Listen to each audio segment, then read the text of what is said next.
দশ মহাবিদ্যার অষ্টম বিদ্যা হল মা বগলামুখী। জাগ্রত এই মায়ের জাগরণ, বোধন এবং অলৌকিক লীলা নিয়েই এই উপস্থাপনা।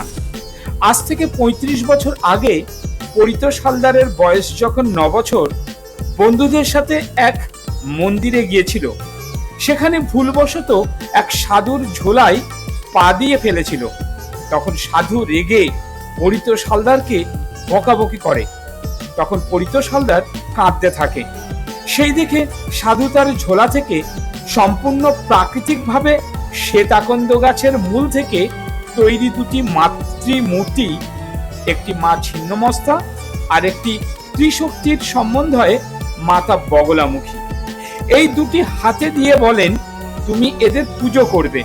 সাথে মায়ের পুজোর যাবতীয় নিয়মাবলী ও কিছু বিধান লিখে দেন আর বলে যান, আজ থেকে ৩৫ বছর পর কোনো এক পূর্ণ তিথিতে মহা সমারোহে প্রতিষ্ঠা পাবে।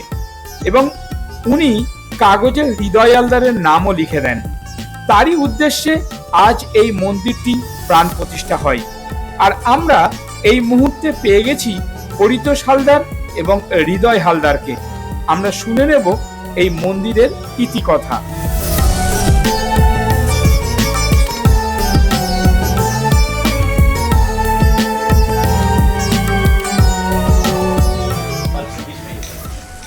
আমরা আস্তে আস্তে প্রবেশ করছি এই মা বগলামুখী মন্দিরের।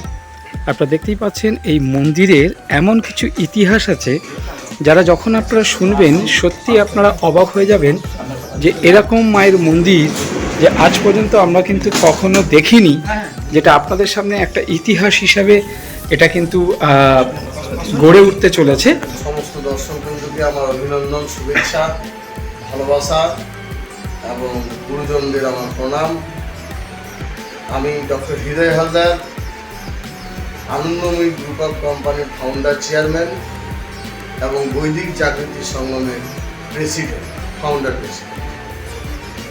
তো এই যে ঘটনা, এটা একটা সত্যিই বিরল এবং খুবই আশ্চর্য করা এবং খুবই সৌভাগ্যবান আমরা এই ঘটনার সাথে জড়িত কোনো না কোনোভাবে।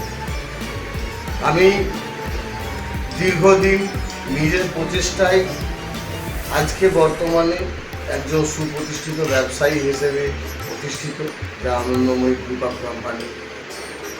কিন্তু এই যে বিগত আজ থেকে ৪ দশক আগে থাকতে যে ঘটনা আমাদের পরিবারের সাথে হয়েছিল, এই যে দেবী মা, এটা আমার বড় ভাই দাদা যে আছেন পরিতোষ হালদার, তখন ওনার বয়স ছিল ৯ বছর কি ১০ বছর। তখন ওনাকে একজন দিব্য অলৌকিক সাধক ওনার হাতে দুটি মূর্তি বাঁধা অবস্থায় তোলা ছিল। ওনাকে বলেছিল এটা খুলবে না ৩ দশক পর্যন্ত, মানে ৩০ বছর পর্যন্ত খোলার নিষেধ ছিল। কিছু নিয়ম আচার একটা কাগজের মধ্যে লিখে দেয় কি তুমি ৩ বছর ব্রহ্মচারী পালন করবে, চুল কাটবে না, ফলাহার করবে, এক্সেট্রা। এবং নিষ্ঠা ভক্তির সাথে এই মূর্তিগুলোকে তুমি পূজা করবে এবং তোমার বাড়ির লোক যদি এটা নিষ্ঠা ভক্তির সাথে পূজা করে, তো এটা একটা সমাজ সংসারের জন্য এক নতুন মহা সংযোজন, মহালীলা ক্ষেত্র তৈরি। আর তোমার যে ভাই, তার নাম হৃদয় হবে, তার মাধ্যমে ৩৫ বছর পর নির্দিষ্ট কোনো মন্দিরে মা প্রতিষ্ঠা হবেন এবং তার লীলাক্ষেত্র তৈরি। তো যখন এই ভবিষ্যবাণী হয় তখন আমার বয়স ছিল ২.৫ থেকে ৩ বছর। আর আমার নাম তখন বঙ্কিম ছিল, হৃদয় ছিল না। সেই অলৌকিক দিব্য সাধকের কথা মতো হৃদয় রাখা হয়। এইবারে আমাদের বাড়িতে দেবী দুর্গা এবং ভগবান বিষ্ণুর ডেলি নিত্য সেবা হয়। বাবা ধর্মপরায়ণ ছিলেন, শিক্ষিত ছিলেন। উনি বলেছিলেন যে আমাদের বাড়িতে তো পূজা আর্চা রয়েছে, তাহলে মানলেই শিব, না মানলেই পাথর, কি দিয়েছে সেটা খুলে দেখার কোনো দরকার নাই, ৩০ বছর পর্যন্ত খোলার কোনো দরকার নেই, তোমরা নিষ্ঠার সাথে পুজো করে দেবে। এইভাবে সময়ের পর সময়, কালের পর কাল কেটে যায়। আমিও গ্রাম ছেড়ে বেরিয়ে আসি। আমি নিজের প্রচেষ্টায় ব্যবসার মধ্যে ইনভলভ হয়। দাদা ও বাবার যে ব্যবসা, সেই ব্যবসাগুলোই দেখভাল করে গ্রামের বাড়িতে থেকে। এরপর যখন 30 বছর পূর্ণ হয় 2020 সালে, তখন সেই সাধকের নির্দেশ মতো উনি শিব চতুর্দশীর উপবাস করে এই মূর্তি উন্মুক্ত। যখনই সে খুলে দেখে তখন সে নিজে আশ্চর্য এবং প্রচণ্ডভাবে অবাক হয়। কারণ অবাক না হওয়ারও কিছু কারণ নেই, এটা যে কেউ অবাক হবে, যত সুবুদ্ধি সম্পন্ন মানুষ আছে সবাই অবাক। কারণ এই যে মূর্তিটা দেখুন, মূর্তিটার মধ্যে আশ্চর্য হচ্ছে যে 10 মহাবিদ্যার 3টি বিদ্যা বর্তমান, কালী এবং কমলা, বগলা। একটা মূর্তিতে 10 মহাবিদ্যার 3 মূর্তি মহামিলন।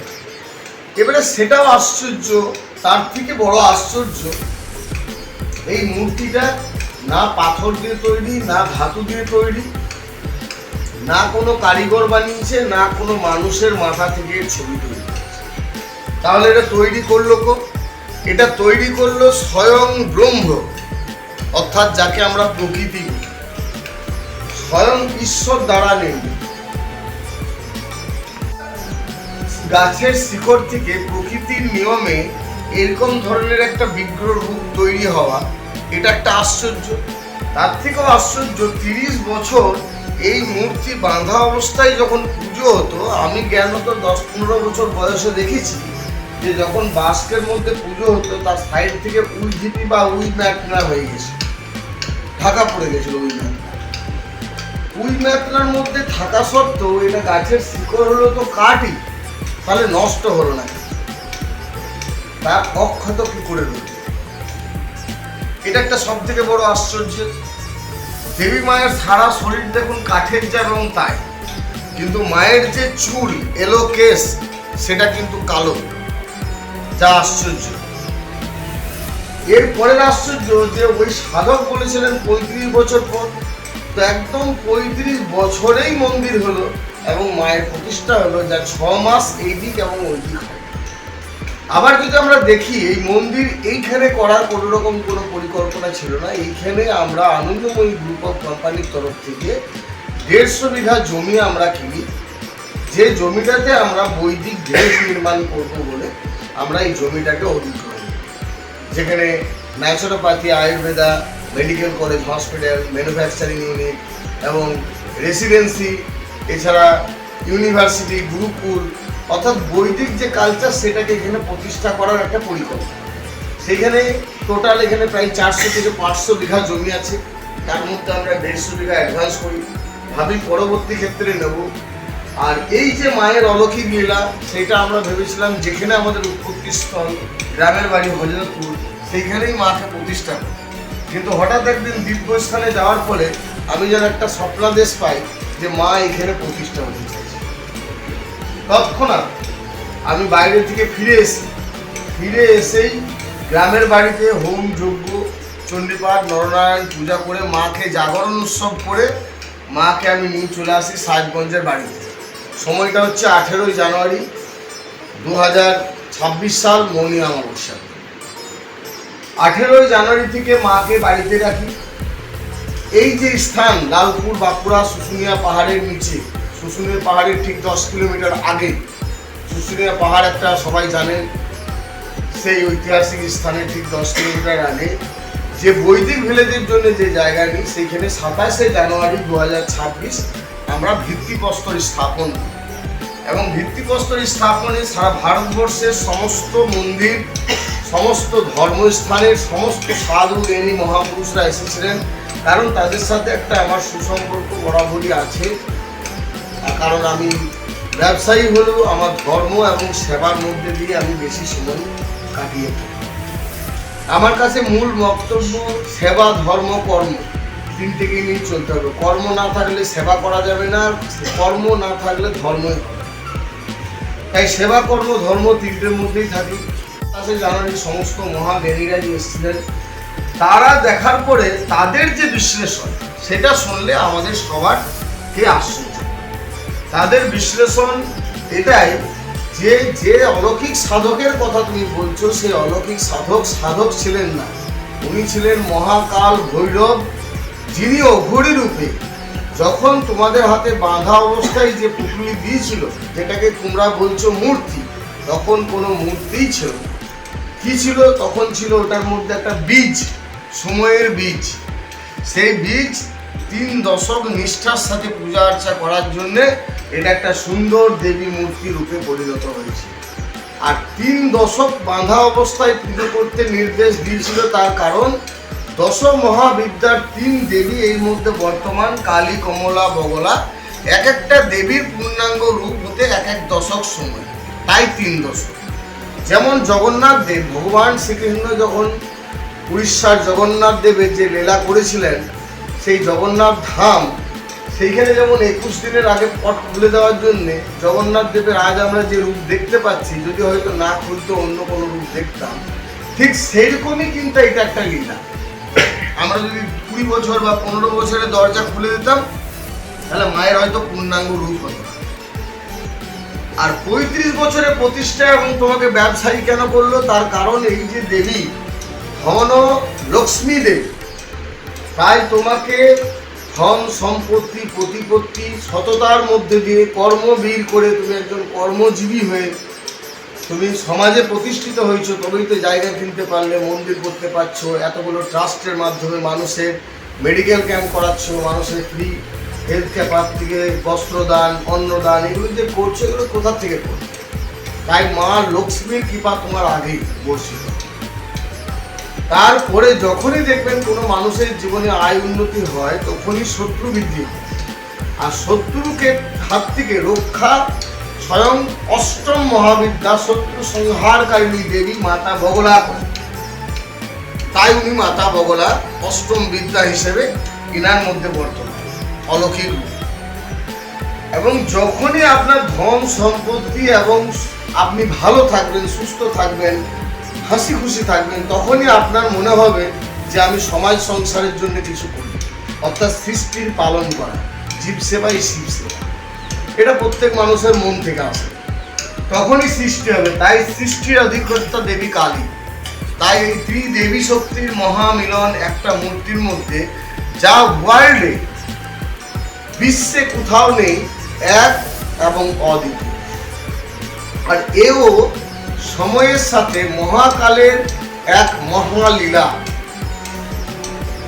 যেমন ব্রহ্মা বিষ্ণু মহেশ্বর ত্রিদেব, তেমনি কালী, কমলা, বগলা দশমহাবিদ্যার মধ্যে ত্রিদেবী যে 3টে শক্তি আমাদের কলিযুগের প্রত্যেকটা সাধারণ, অসাধারণ এবং মধ্যবিত্ত প্রত্যেকটা মানুষের এই 3টে ব্লেসিং দরকার।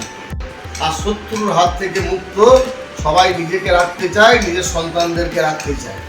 আর সৃষ্টির পালন করতে সবাই ইচ্ছা প্রকাশ করে, সবাই চায় দান করি, সবাই চায় মানুষের সেবা করি, কিন্তু তার সুযোগ না হলে কেউ করতে পারে না।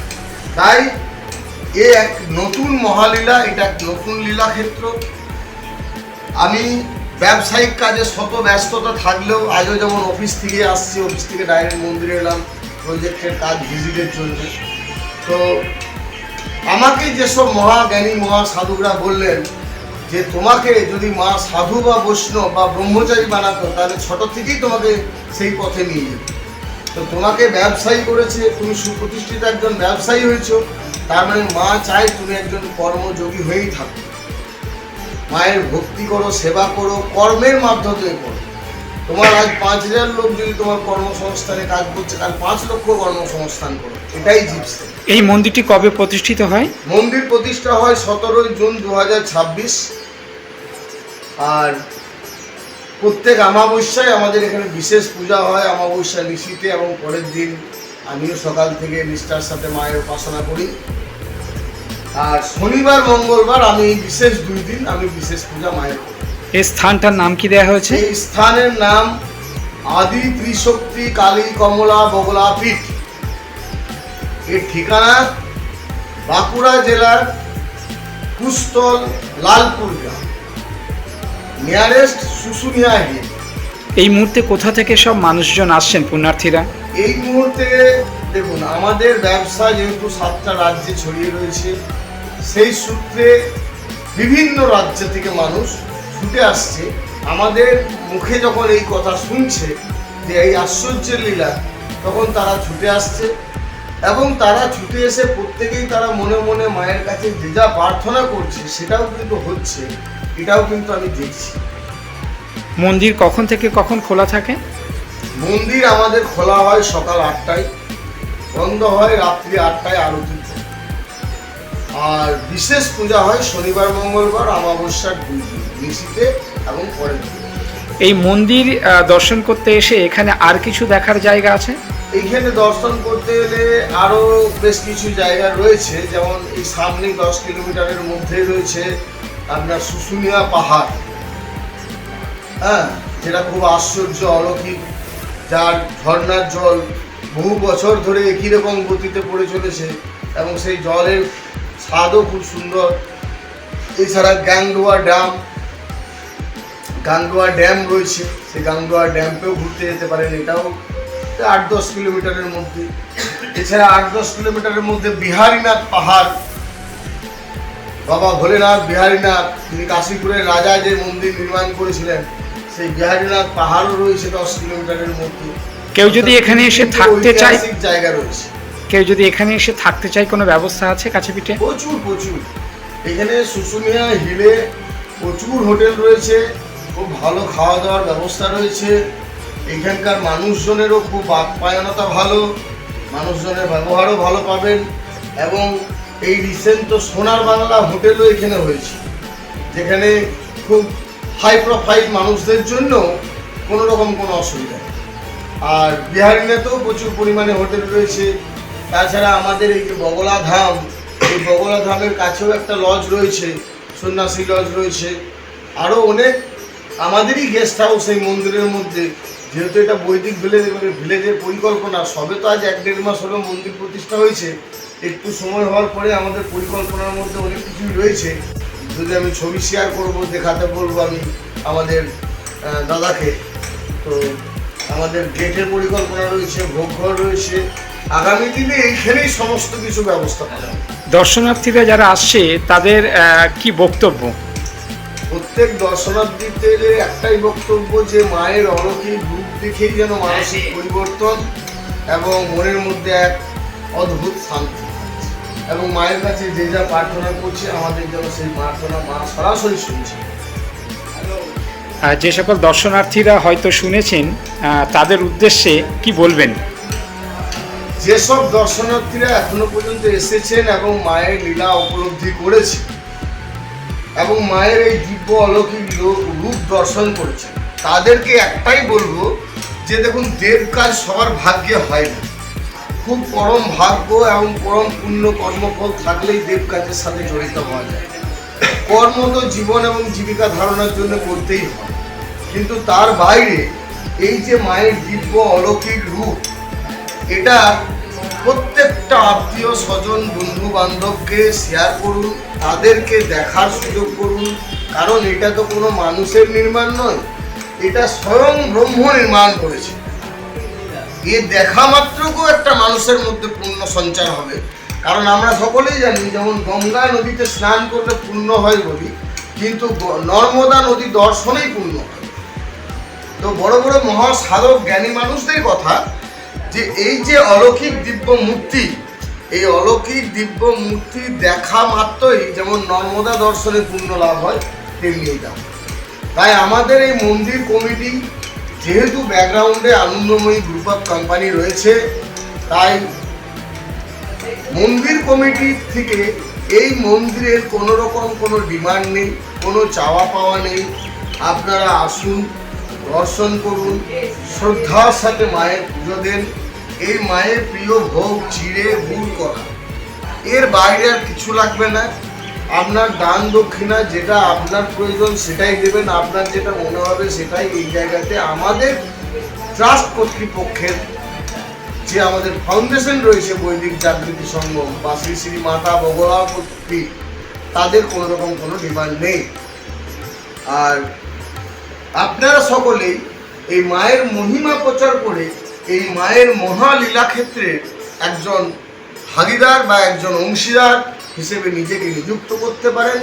সর্বস্তরের দর্শনার্থী, সর্বস্তরের শুভবুদ্ধি সম্পন্ন মানুষ, জ্ঞানী গুণী সমাজের বৈষ্ণব সবাইকে আহ্বান করি এই মায়ের মহালীলা মানুষের মধ্যে তুলে ধরার জন্য এগিয়ে আসুন। কারণ আপনারা জ্ঞানী পণ্ডিত শাস্ত্রজ্ঞ, আমরা তো কর্পোরেট জগতের লোক, ব্যবসায়ী, আমরা কর্ম করতে এসছি, কর্ম করি, আপনারাই মায়ের মহিমা তুলে ধরুন। ধন্যবাদ, এটাই বলবো আপনাদেরকে। মায়ের কৃপায় সবাই ভালো থাকুন, সুস্থ থাকুন। অদ্ভুত দেখুন, এটা কি নাম? এটা নাগপাশ। এটা ওই যে অলৌকিক দিব্য সাধক ছিলেন, ওনার দণ্ড ছিল এটা। কত বছর আগে দিয়েছিলেন? 40 বছর আগের সব, 35 থেকে 40 বছর আগে যখন ঘটনাটা ঘটে। এটা অ্যাকচুয়ালি ঘটনাটা ঘটে মনে হয় এটা হচ্ছে 1989 সালে। আচ্ছা, আমাদের দিয়েছে যে মানুষ যারা আসছেন ভক্তগণ, পুরো নাগের মতনই দেখতে। নাগ আড়াই পেচেরই না। নাগই আচ্ছা আপনার দেখুন, বানাতে দিলেও তার জয়েন্ট হতো, এই ফিনিশিং আসতো না। আচ্ছা, এটা কিভাবে প্রকৃতির নিয়মে অটোমেটিক তৈরি, তার চোখ এবং তার জিভটা পর্যন্ত। হুম। এটা মানুষের কল্যাণ, মানে যে জায়গা মন্ত্র করে আসছে। আর এইটা তো ওই মহাকাল ভৈরব মাথা বা দিব্য সাধক যা বলবেন তার হাতের দণ্ড। এর মধ্যে পাওয়ারই তো আলাদা, আচ্ছা, এটার পাওয়ার আলাদা। স্যার কোথা থেকে আসছেন আপনি? আমি কলকাতা থেকে আসছি। এই যে মন্দিরে এসে আপনি কি উপলব্ধি করলেন? এই মন্দিরে এসে যা দেখলাম ওটা তো বিস্মরণীয়, অবিস্মরণীয়। নিজে দেখেই আমরা বুঝতে পারবো। আর একসঙ্গে তিনটাই দর্শন এক মূর্তির মধ্যে পুরো গোল্ডে আমি ভাবি দেখতে পারবো না। এরকম কি মনে হয় সারা বিশ্বের মানুষ এখানে আসবে? আসবেই, নিশ্চয়ই আসবে। আসবে, এক না একবার তো আসবেই। এরকম এনার পাওয়ার আছে, ও খিচে চলে আসবে, আসবে। মানে একটা মূর্তিতে তিনটে রূপ, কি বলবেন? ইম্পসিবল, এখানে পসিবল হয়েছে। এখানে যে এখন মা বগলামুখী যে এখন তো প্রতিষ্ঠা হয়ে গেছে, সেটা হলো 2রা আষাঢ় 17 জুন। কিন্তু এই মা এসেছেন বলুন, বীরভূম জেলা থেকে। না, বলুন। বীরভূম জেলার অন্তর্গত খয়েরপুর ব্লকের হজরতপুর গ্রামে। তো মা ওখানে ছিলেন হজরতপুর গ্রামে, এবং আমি এবং আমার ভাই, আমাদেরও বাসভূমি হচ্ছে হজরতপুর গ্রাম। তো সেইখানে মাকে আমি পেয়েছি আজ থেকে 35 বছর আগে, 1989 সালে। তখন ওইখানে বীরভূম জেলার অন্তর্গত হজরতপুর গ্রামের নদীর তীরবর্তী এক মেলা হয়, যে মেলাটার নাম হচ্ছে বিশ্বরূপ মেলা, মা শ্মশানিকালী মেলা। তো সেখানে এক সাধু বেশে আমাকে যিনি দিয়েছিলেন 2টি প্রতিমা, তার মধ্যে এক ছিন্নমস্তা, সেটা আমাদের গর্ভগৃহে এখানে আছে, এবং এক মা কালী কমলা বগলা ত্রিশক্তি সমন্বিত এক রূপ, সেই বিগ্রহ আমরা এখানে প্রতিষ্ঠা করেছি। তখন আমাদের বয়স ছিল, আমার ছিল 9 থেকে 10 বছর বয়স, এবং ভাইয়ের বয়স ছিল 3 বছর।